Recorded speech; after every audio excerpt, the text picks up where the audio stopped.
गांव मोहल्ला के इस खास बुलेटिन में जहां हम आपको बिहार के साथ साथ देश और दुनिया की तमाम बड़ी खबरों से कराएंगे रूबरू। मैं हूं संध्या। ये जानते हैं आज की बड़ी खबरों को। ममता बनर्जी को ओवैसी से बिहार वाला डर, बोली हैदराबाद की पार्टी को पैसा देकर अल्पसंख्यक वोट बंटवा रही बीजेपी। पश्चिम बंगाल में विधानसभा चुनाव होने में कुछ महीने ही बचे हैं। पिछले चुनावों के मुकाबले विधानसभा चुनाव में बीजेपी बड़ी ताकत बनकर उभरती हुई दिखाई दे रही है। बीजेपी बंगाल में जहां ममता बनर्जी का किला ढहाने की जुगत में है, वहीं मुख्यमंत्री ममता बनर्जी एक बार फिर से जीत दर्ज करने का दावा कर रही है। हालांकि चुनाव से ठीक पहले ममता बनर्जी को बिहार विधानसभा चुनाव वाला डर सताने लगा है।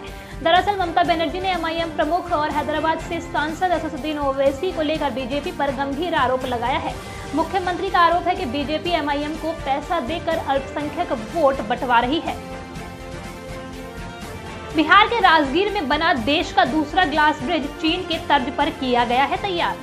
5 पहाड़ियों से घिरी बिहार के राजगीर की वादियां एक और जहां कई मनमोहक और ऐतिहासिक धरोहरों को अपने आप में समेटे हैं, वहीं दूसरी ओर राजगीर नए साल में बिहार वासियों को नए नए सौगात देने वाला है।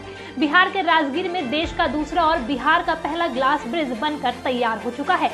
आपको बता दें कि इस जू सफारी पार्क में चीन के तर्ज पर ग्लास ब्रिज बनाया गया है, जिसका काम लगभग पूरा हो चुका है। ब्रिज के ऊपर चलकर लोग काफी रोमांचित महसूस करेंगे। इसके साथ साथ पार्क में अत्याधुनिक रो वे का भी निर्माण किया जा रहा है, जिसे बहुत जल्द आम जनता के लिए खोल दिया जाएगा। नीतीश सरकार के पास नहीं है बिहार के 1 लाख से अधिक नियोजित शिक्षकों की कागजात, हाईकोर्ट ने मांगा जवाब। बिहार में कार्यरत 1 लाख से अधिक शिक्षकों का लेखा जोखा नीतीश सरकार के पास नहीं है।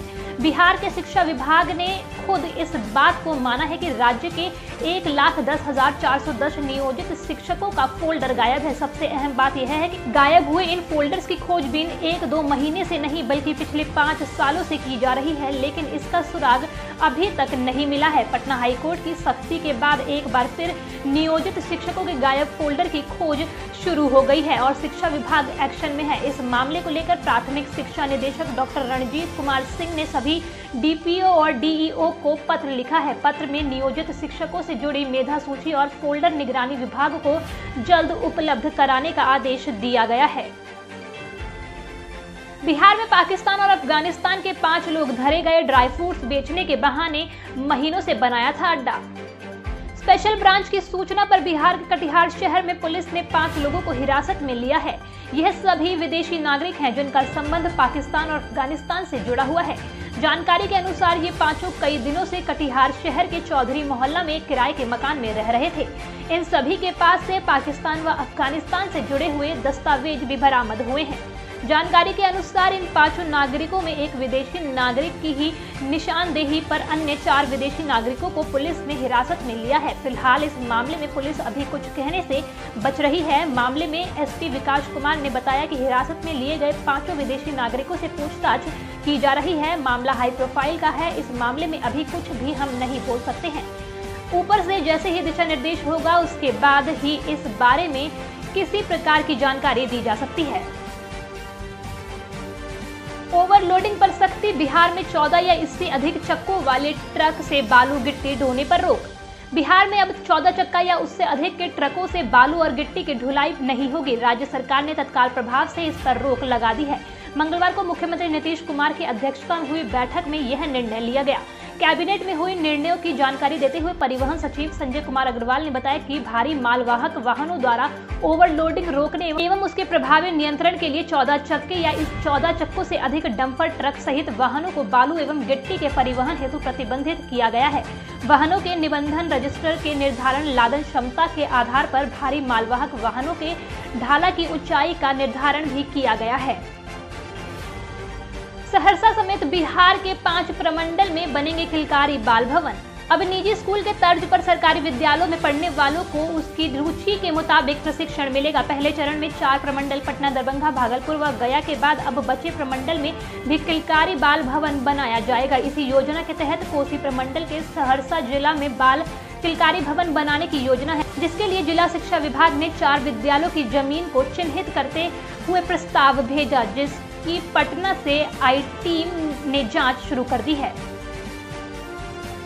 स्टूडेंट्स को राहत। बिहार में अब पुरानी व्यवस्था के तहत ही डीएलएड कोर्स के नए सत्र में होगा एडमिशन।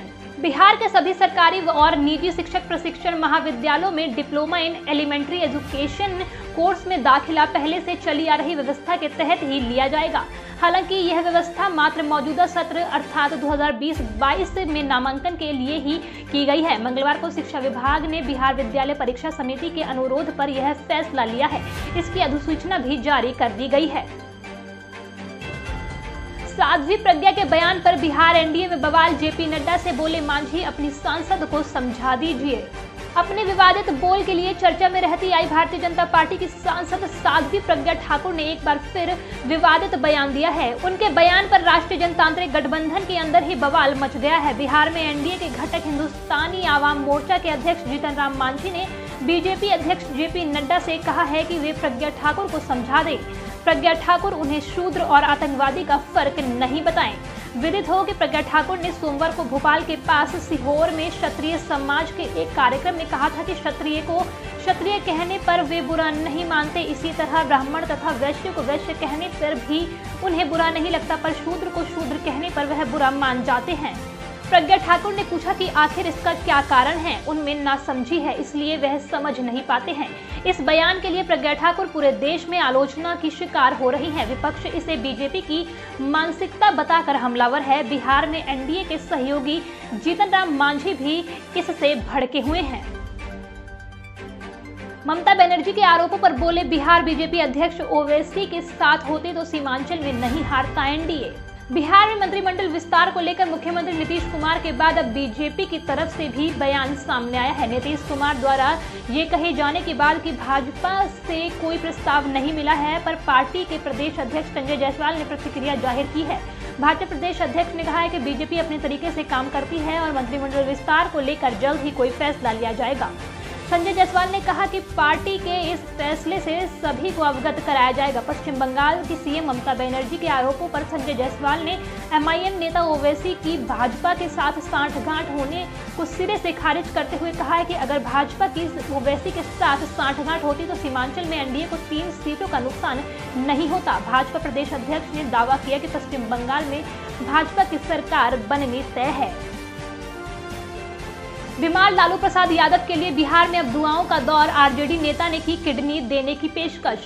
चारा घोटाला में जेल की सजा काट रहे राष्ट्रीय जनता दल सुप्रीमो लालू प्रसाद यादव इन दिनों अस्वस्थ हैं। किडनी की समस्या के कारण उनकी तबीयत अधिक खराब बताई जा रही है। आरजेडी नेता उमेश यादव ने कहा कि जरूरत पड़ने पर लालू प्रसाद यादव के लिए अपनी किडनी दान करने के लिए तैयार है। लालू फिलहाल रांची के Rajendra institute of medical science में इलाज करा रहे हैं। उनके अगले 1.5 महीने तक जेल से बाहर आने की उम्मीद नहीं है। इस बीच बिहार में आरजेडी कार्यकर्ता व समर्थक उनके स्वास्थ्य के लिए पूजा पाठ भगवान से दुआएं मांग रहे हैं। आरजेडी कार्यकर्ताओं ने पटना में शीतला मंदिर में भी पूजन एवं हवन का कार्यक्रम आयोजित किया। बिहार कला पुरस्कारों के लिए 10 तक आवेदन देने होंगे 10 प्रमाण। राज्य सरकार नवोदित और वरिष्ठ कलाकारों को सम्मानित करेगी। कला संस्कृति एवं युवा विभाग की ओर से बिहार कला पुरस्कार एवं सम्मान 2020-21 दिया जाएगा। सम्मान पाने के इच्छुक कलाकार 10 जनवरी तक आवेदन या दावा कर सकते हैं। कलाकारों के नाम की अनुशंसा भी की जा सकती है। सबसे महत्वपूर्ण बात यह है कि इस बार कला पुरस्कार के आवेदकों को अपनी कला के से जुड़े 10 प्रमाण भी देने होंगे। आवेदन पत्र के साथ अपनी कला से संबंधित राज्य या राष्ट्रीय स्तर के प्रदर्शन के 10 सबसे महत्वपूर्ण प्रदर्शनों के सबूत और तस्वीरें आदि भी देनी होगी। वहीं दिनकर व रामेश्वर सिंह कश्यप पुरस्कार के लिए संबंधित क्षेत्रों में पुस्तक का प्रकाशन होना आवश्यक होगा। बिहार में शराब की दुकानें फिर से खोलने के लिए आगे आई कांग्रेस। सीएम को पत्र लिखकर कही कई बड़ी बातें।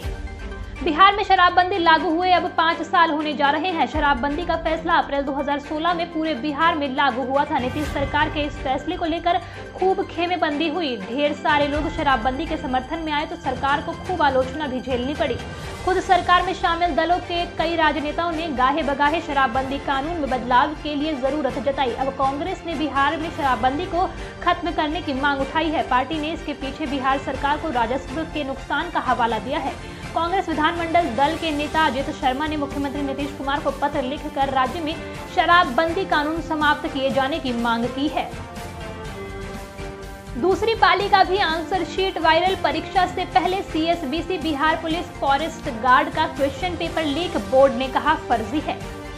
CSBC Bihar police forest guard के वायरल क्वेश्चन आंसर पेपर से 15 से 20 सवाल लिखित परीक्षा में पूछे गए। अब दूसरी पाली के एग्जाम का आंसर शीट भी सोशल मीडिया पर जबरदस्त तरीके से वायरल हो रहा है। पहली पाली के बाद निकले अभ्यर्थियों ने बताया कि सुबह वायरल हुए पेपर से लगभग 15 से 20 प्रश्न हूबहू परीक्षा में पूछे गए हैं।